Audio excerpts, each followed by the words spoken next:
Hi there, my name is Donna Kozik. Welcome to the Voice to Impact Spring Summit. This is our panel talking about the voice of confidence. So glad to have you here today as we share tips and techniques and resources and inspiration to help you grow your voice of confidence. As I mentioned, my name is Donna Kozik. I am your host and also the creator and leader of the Voice to Impact program. And here is what we are talking about today when it comes to voice of confidence. Are you harboring an idea whose time has come?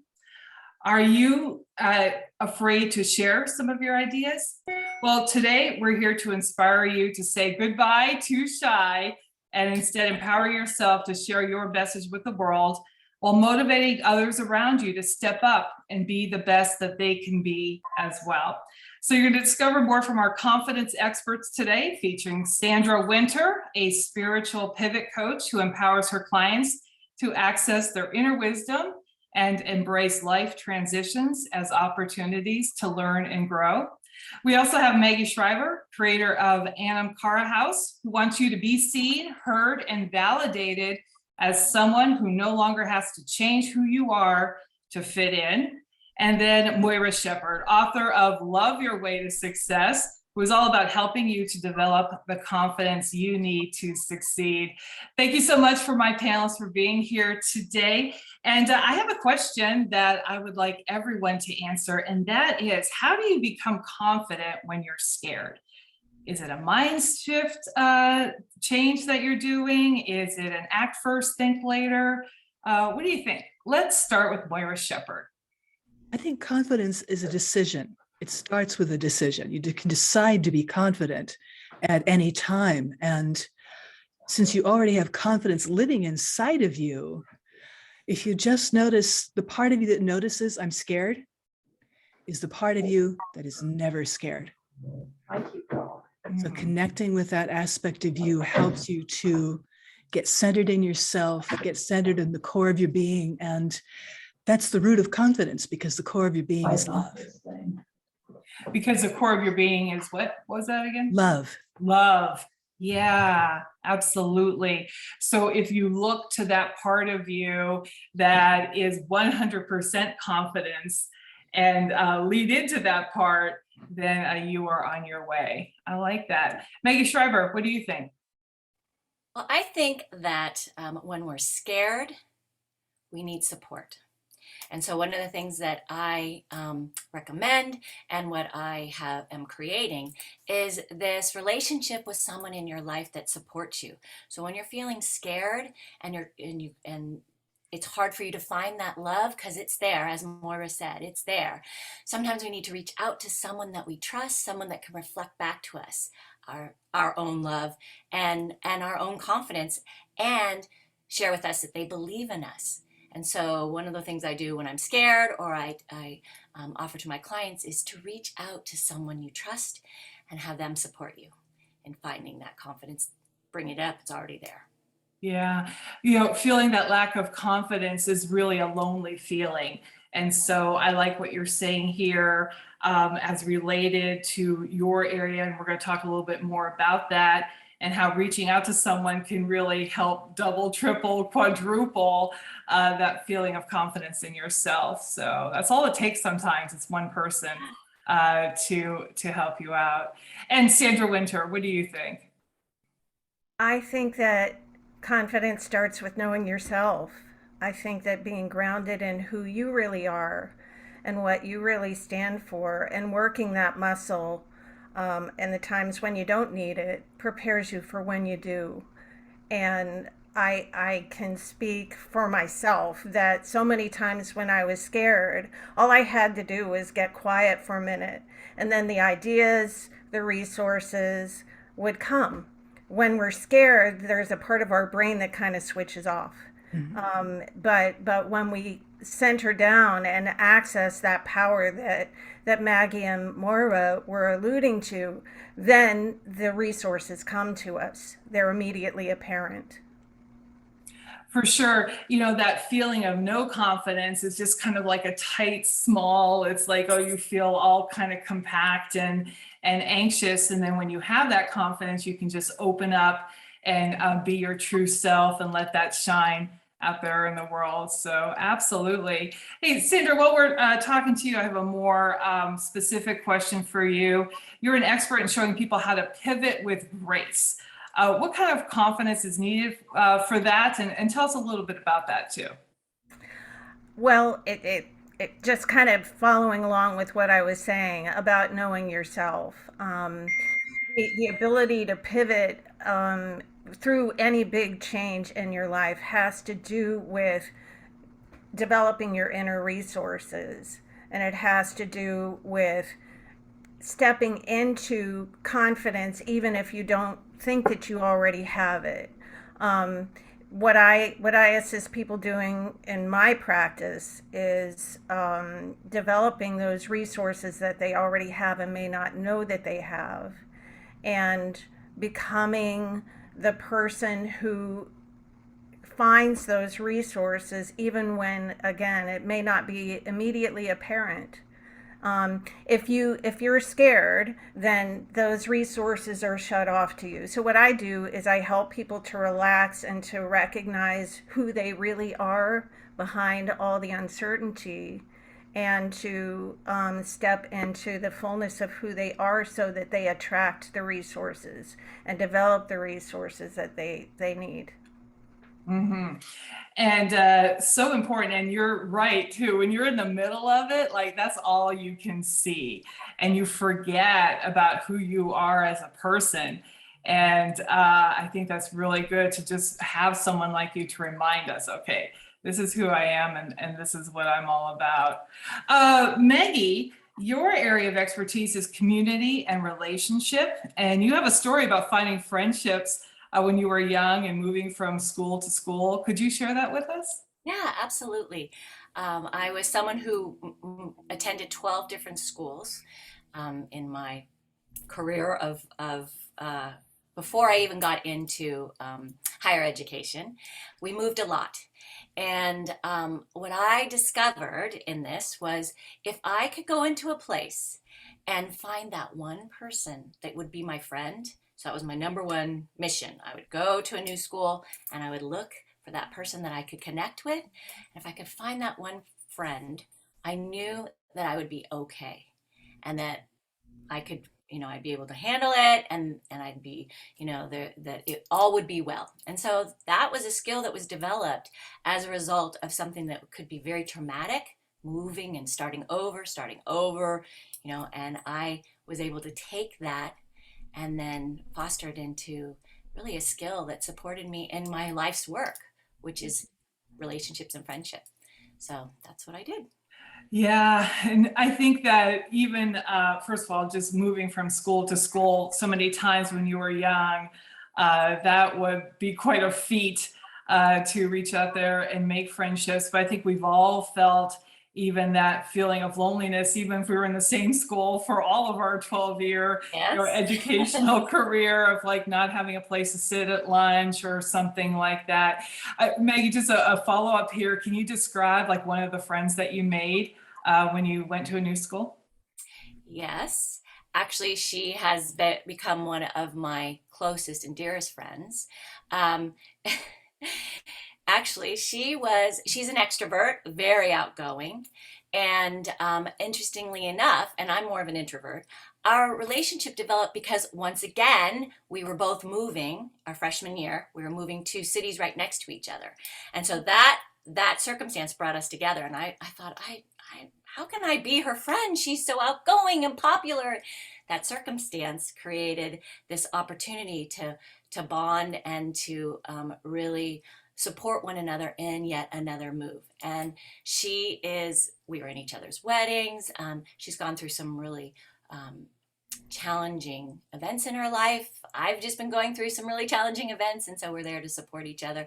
We met each other in 8th grade, and then our freshman year is when we bonded, and then the rest is history. 60 years later, or no, Wow. at 60, not 60 years later. At 60. Wow, what a Sometimes it feels like 60 years later. right. What a wonderful story, and how great that you were able to find that special bestie, that friend to have, through good times and bad for both of you.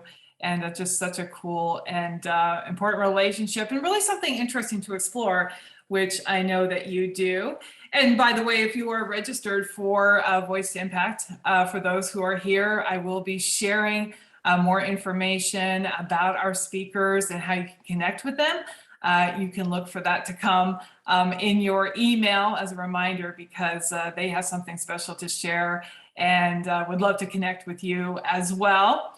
And Moira, your story is a little bit different, but you were bedridden for several years.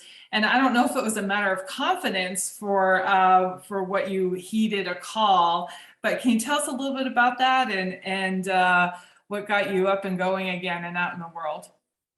I had something amazing happen. I had spent 7 years in bed with a back injury that I happened on the job. I had 5 surgeries. They all failed. The folks in conventional medicine kind of gave up on me. I started exploring alternative healing, and things seemed to come together one night at one morning, about 3:30 in the morning, November 20th, 2002. Something woke me up. The light was on, and the room was filled with light, even though no lamps were on. The sun, it wasn't time for the sun. The light was there was this golden light filling the room, and there were these voices coming to me from everywhere and nowhere. And they were saying, Moira, it's time for you to get out of bed and heal the world. I'm like, oh, okay. what can you say to that? But okay. I started asking questions. Does this mean I'm going to have to move to India and live in an ashram and move away from everybody I know and love it? No, you live in the city of angels. You can do this right here. And I felt absolutely no confidence that I could do this. Healing the world, I took it very literally, like healing the world. And I thought, well, I can't even heal myself. How can I possibly heal anybody else? But something woke up in me that morning, that call to service, because I'd had so many years struggling, trying to get out of bed, to get back to the little old life that I had. And I'm sure part of me just didn't want to go back there. So to have a vision of something greater for what I could do in my life, a greater vision of service, it gave me a reason to get out of bed that was so compelling, I couldn't ignore it. So after a couple of 3 hours of asking and crying and writing, and it was just extraordinary, I finally got to the point where it was just me, the sun coming up, and thinking, I have no idea how I'm going to do this. I just know one thing, I'm doing it. Yeah. And that was the power of decision right there. And making that decision gave me confidence. There was no plan B. There was no, well, let's just see how this works out. So I have no idea how to do this. But part of me really felt like nobody's going to call me out on this limb and then saw it off behind me. If this calling were meant for somebody else, would call them, not me. This was my calling, and I couldn't wait to heed it. And I'm still following it. That golden light, the voice of love, is still guiding me every moment of every day. Yeah. Yeah, it's Voice of Love, and you gave me an idea for another panel, maybe during our fall summit, Voice of Decision. Wait, there is a lot that can be said about that. Maggie, Sandra, do you have anything to add to that, anything to pick up on about what Moira just said? Well, your example, Moira, is something where, people, it was such a physical challenge, and such physical and emotional. And to be an example of this miracle of making that decision, it's so inspiring to know that there are times that we're really scared and we lack confidence. And when I think of what you accomplished, it helps me to think, oh, yeah, I can do this. I can do this. I'm so glad your book is one of the prizes. I hope I win. If not, I'll have to buy it. Because really, I mean, that helps us to put things into perspective, and to know that, that to listen and to make that decision in anything we're faced with. So thank you for sharing that. You are so welcome. It's hard sometimes to share the story. There was a lot of pain there, but I realized early on that the story was given to me to share. Mm-hmm. So I'm sharing it. Yeah. And I'm glad to do it. And I appreciate your receptivity. And I hope it helps you. Yeah, I would just like to say, Moira, one of the things I really love about your story is this idea of, this voice came from outside you, but honestly, you had to make the decision to listen to it. And Yes. like you said, the voice of decision, and you have to remake that decision every day. It's not a one and done. And that's so important because I think we live in a society where there's an expectation of things coming, right away. And a lot of times it's easy to forget that there's a process involved. There's a growth edge that we all go through. There's that decision that we have to make, and then all the things that come after that decision. So that's what I love about your story too, is that you're talking about a process. It wasn't just like a one and done.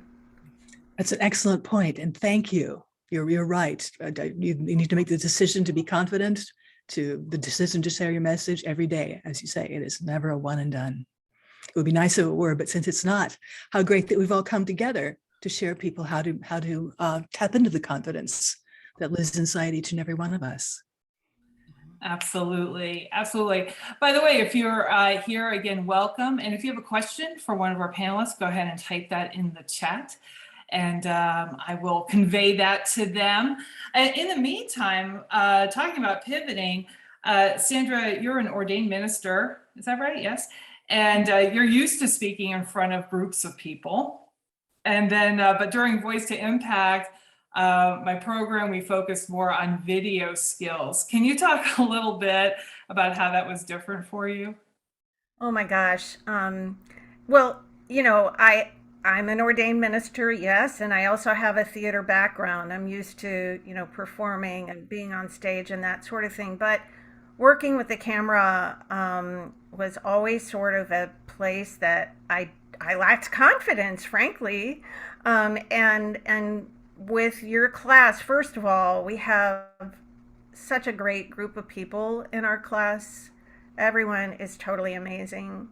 And so it was a lot of fun hearing everybody's stories and watching all of us go step by step and to develop confidence in being in front of the camera.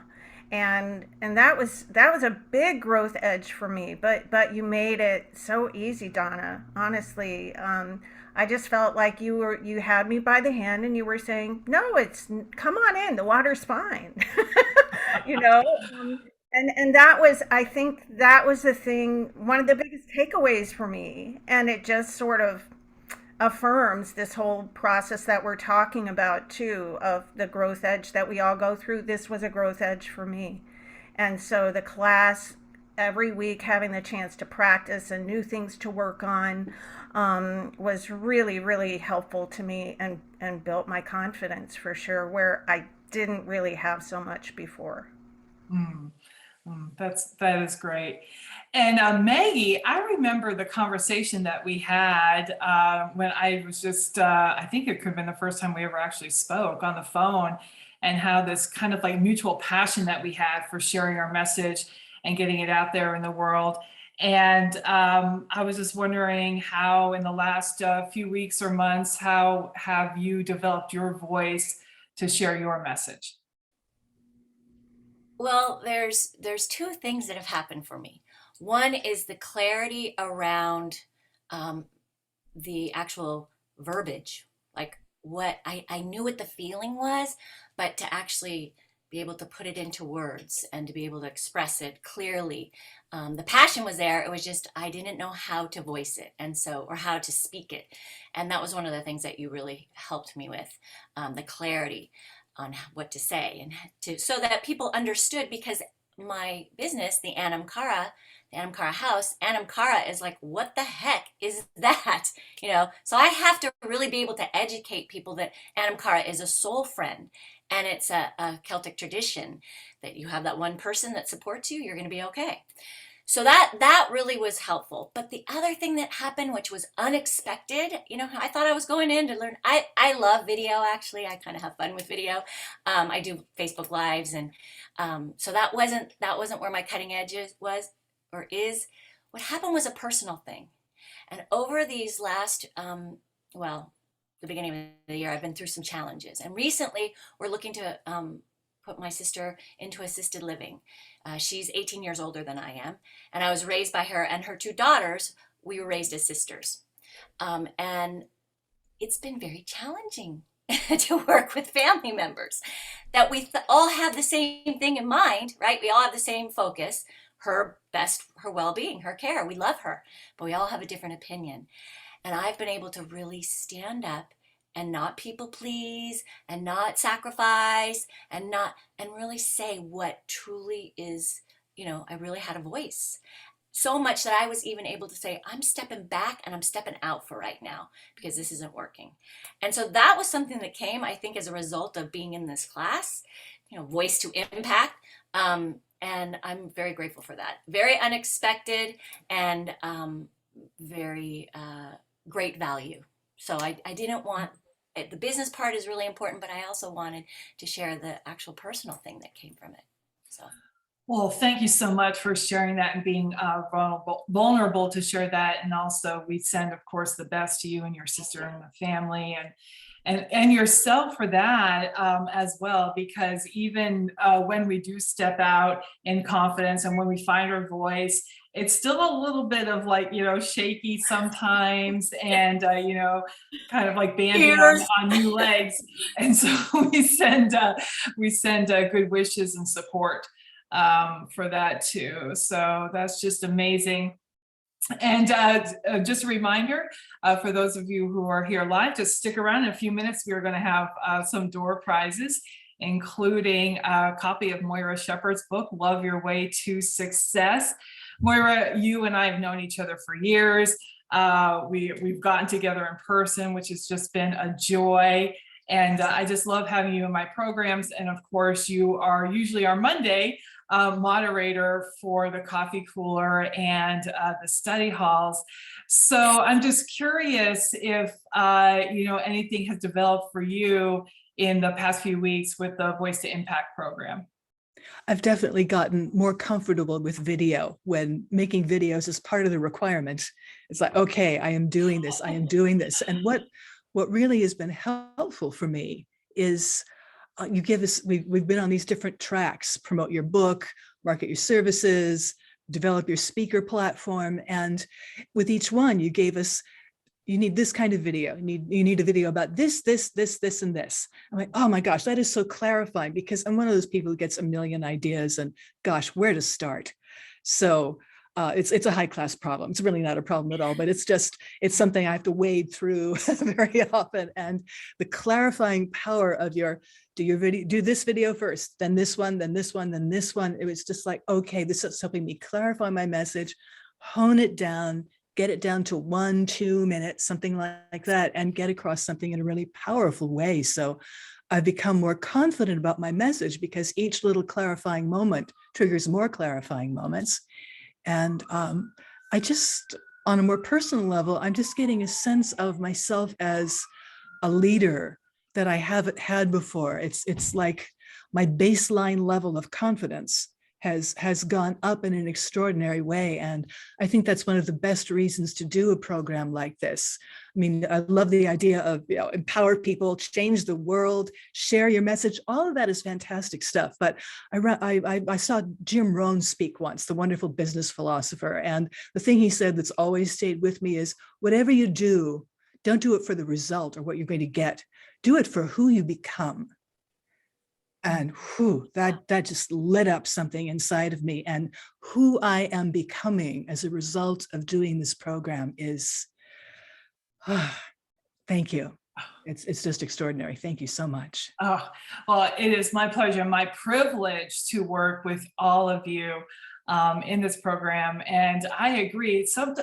What you said that I really find out for myself too is when you stretch yourself, first of all, to join something that's like, oh, I don't know if this is going to be exactly, a walk in the park. I'm going to have to learn some new things and that, but the insights that come while you're learning those new things and while you're doing those new activities are just amazing, and they can be life-changing, like you said, and like Maggie said, not just for your business, but also for you personally. So excellent, excellent.